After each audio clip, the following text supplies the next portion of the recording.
Hi, welcome to Centerville Reports Today. I'm Maureen Russell Hodson.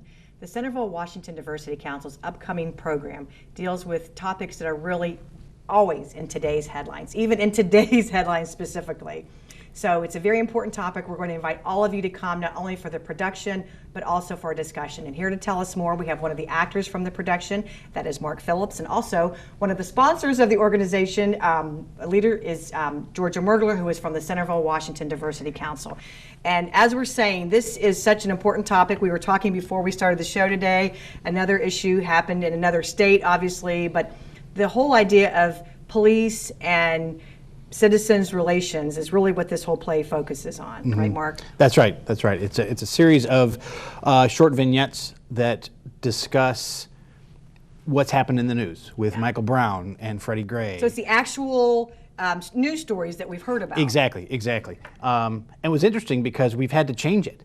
We've had to change the script as we go because of developments in individual cases, and some of these have been other stories have happened since then. Yeah. You know, it's such a lively on time. It's really fluid discussion. what's Exactly. happening right now Exactly. with this topic. And why did the Diversity Council decide that this was something that we wanted to pursue? Well, the Diversity Council is always interested in, part of our mission is to promote an inclusive and diverse community. And one of the ways in which we try to accomplish that mission is through education and awareness. And a lot of times people just are not aware of the issues that are facing our community or our nation. So programs like this kind of help bring to life the headlines that they're seeing in the national or even regional news in a different way. And I don't want to say it's entertainment because it's not entertainment, but it's a different way to digest the news stories of the recent past. And we should say this is part of a program called Voices and Stories, which has been an ongoing annual program for 6 or 7 years, right, Georgia? Right. And we try to, this particular program, which is held every fall around in the middle of November-ish, we try to focus on a different kind of diversity issue. We've looked at diversity in music before, diversity in families, diversity in religion, and we always try to stage it as a production, if you will, with the help of Centerville High School. Their theater students are just fantastic. They help create the sets that go along with these productions, and then we enlist the help of other outside contractors like Alan Bomar Jones, who is the director of this particular production and has done productions for us in the past, or we worked with the Dayton Contemporary Dance Company. So we get professionals, if you will, because that is not the work of the Diversity Council to put together theatrical productions, but we engage contractors to help us bring these ideas to life. And then after the production, it kind of sets the stage, both figuratively and literally, for a discussion that happens after the show. And this production is called Without Prejudice or Malice, and it was written by Alan Bomar Jones, who also started directing it, and then, as you were saying, Mark, it's really changed probably since it was written. We just had to take what he created and just a little change here and there. I'll give you one example. One of the police officers in the story was charged with one particular crime when the script was written, but then his charge has changed since then. So we just had to change the charge in it, and we had to change the timing, some of the facts that have come to light since then. And the production is on November 12th. It is at, as you mentioned, Georgia, Centerville High School Central Theater. It's at 7 o'clock. It is free and open to the public, and it's really a great opportunity to bring your family to come and watch these, you were saying, vignettes, and then there'll be a panel discussion afterward where the audience can take part as well, right? Correct. And like I said, the whole impetus for doing this on the part of the Diversity Council is to raise awareness about diversity-related issues. And so as a component to this program, there's a panel discussion afterward that features local law enforcement and our own mayor, to talk about how these kind of things are either happening or not happening here locally, or what our police force locally is doing to try to, improve relationships with the community. And, you hear this term community-based policing, which police officers go out in the community and establish relationships with citizens that are outside of a, you've called me into a situation because you needed police assistance, but it's more of a, hey, I know my local officer Davis, because I've seen him out walking his beat or whether, and we share a live of the Ohio State Buckeyes, and you just wonder how, if there was more of that it might diffuse situations that happen like this. So that kind of panel discussion will happen. And we also have a nice array of refreshments after Always a selling point. each program. So not that I'm saying you should come just for the cookies, but there usually are cookies. So when Alan was writing this, is he using newspaper? He's doing research? How did he come about He did with lots of research. Yeah. He passed it on to us, just a big stack of, and he tried to find as much information about every person in each story as he could. And one of the stories in particular has the police officer's point of view and then the citizen's point of view. So you're really getting both sides. Exactly. So that you can, And so you get a chance to say, you get a chance to step back and say, maybe it isn't black and white. And I don't mean that racially, but maybe what I think, in the opinion I've created based on what I've read in the media, maybe I need to open up my eyes a little bit more and see what the other person was thinking. And I think the way it's written will definitely stimulate a lot of discussion afterwards. I think that's the core of the event will be that discussion that comes from the thoughts that the script and the performance is going to.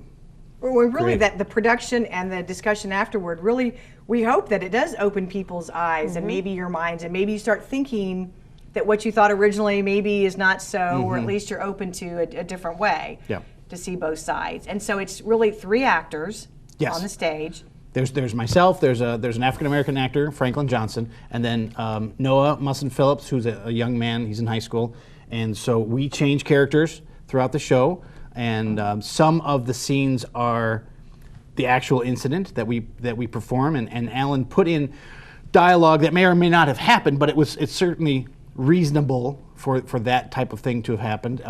Some of the dialogue when in his research, it's been reported that it was used, and some of the scenes are people reacting to what they read or reacting to what they think they know about it. So it's not necessarily the incident itself. We don't act out every single scene, but it's a combination of this is the actual scene and this is people reacting to a different scene. Michael Brown, Freddie Gray, the different national headlines. Okay, so stories that we're going to be familiar with. Exactly. That we see. Exactly. What would you say is the age group that someone could, would it be something that maybe a 7th or 8th grader would come to and understand? Yes, I think it's a good age. I think this would definitely be a good experience for them. I think younger it wouldn't benefit them. Definitely high school. And I think if you had a mature 7th or 8th grader who is able to take a step back and think, I think that would be good for them, and I would recommend it for every high schooler out there, because it really is as a former high school teacher, yes, you can say that, exactly, right? Exactly. It would be a great thing for a civics class to go to, a government class, just people who are interested in getting a better idea of it, a better idea of what's going on, and not this isn't a news, this isn't a lecture. Right. This is the story's bigger than what we think it is. Every story has 2 sides, 4 sides, and this helps people think about. It's helped me, and that's what I'm speaking on as I'm rehearsing. It has helped me a great deal of, well, maybe my opinions that I stand firm on need to be tweaked a little bit, need to be broadened, and need to be to accept that it's his fault. No, it's his fault. Well, whose fault is it really? And that's where the discussion, I think, will be very helpful afterwards. And the production is about how long? I'm going to say about 45 minutes. So it's very manageable. I mean, I know yes. we're in our busy schedules, but this is something that you could really take some time. It starts at 7 o'clock. Again, it's on November 12th at Centerville High School Central Theater. Probably go till about 8, and then discussion the discussion really continues afterwards for everybody, right? Correct. And I don't know that we've really determined an end time, if you will, and people are free to leave whenever they need to go, of course, but we certainly, I mean, the whole point of the production is to spark a conversation, a dialogue, and to, you know, ponder kind of questions of the day a little bit more. So really all of our programming is kind of designed that way. When I think about it, you know, we've done in the past some documentaries on white privilege, and we brought Katrina Brown to town and we viewed her documentary about the slave trade, and then we had a discussion after that. We've done documentaries about, you know, adoption and assimilating into a culture if you were foreign born, and the, you know, challenges that go along with that. So, and then even our cultural day that we co-sponsor with the Washington Centerville Library, and that's kind of more what I would call edutainment, like it's educational, but it's really intended to be a family fun event where we just pick a culture and we showcase their customs and their traditions and their foods and their art and their clothing, just to really give people, you know, something to talk about, to make diversity a topic of conversation in our community. And you do it so well, and we should say too, a lot of folks are familiar with the Martin Luther King Day breakfast, which will obviously begin in January. Right, that's a real signature event for us. We always manage to get some phenomenal speaker, and this. Can you give us a? Do you know who? You know what? The name is escaping me right at the moment, but it's always held on Martin Luther King Day, that Monday, at 7 a.m. at Yankee Trace. Real nice buffet breakfast, very, very reasonable price. Tickets do go on sale usually around Thanksgiving, so keep a lookout for that. You can visit the council website for more information on that. But yeah, that's always a great event.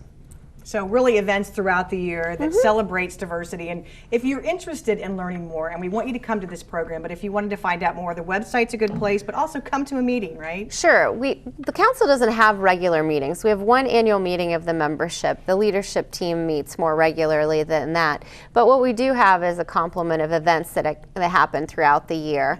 We're at the Americana Festival, Taste of Centerville. We're usually at those events, and the reason we're out there is because we want to be present and visible in the community so that diversity is a topic of conversation, but to also give an opportunity for people to plug in. Membership is free. It's open to anyone who lives in Centerville, Washington Township, or they have a career that their business has a presence here, they worship here. You know, it's not just you have to have a mailing address or anything like that. But membership is free, and then we just encourage, the payment really is your participation to support and the so many events. Opportunities, yeah, and to get involved. That we have, you know, like any volunteer organization, we have, our membership is larger than the active group of people who work hard to put together these type of events. So we're always looking for new, energetic talent. and a great place to go and make a difference. I mean, if you come with some ideas, you're going to be listened to, and those ideas are going to be shared. Sure, right. And we're also looking always for people, you know, sometimes people can't give of their time, but they have money that they can donate. We'll take it, right? Right. Well, there's a cost to right. putting on productions like this or bringing in speakers for the MLK breakfast, and we've had very strong support from the business community in help underwriting those costs. But you know, we rely on individual donations too, so that's another way you can become a member and support the organization. So we want you to go to cwtdiversity.org for more information about that. And again, this production is called Without Prejudice or Malice. It is at 7 o'clock on November 12th at the Central Theater of Centerville High School. If you have questions, you can also go to the website again, which is cwtdiversity.org. But really, a program to go and kind of open up your mind, get both sides, maybe 3-4 sides of a story, but really leave with some new information about these events.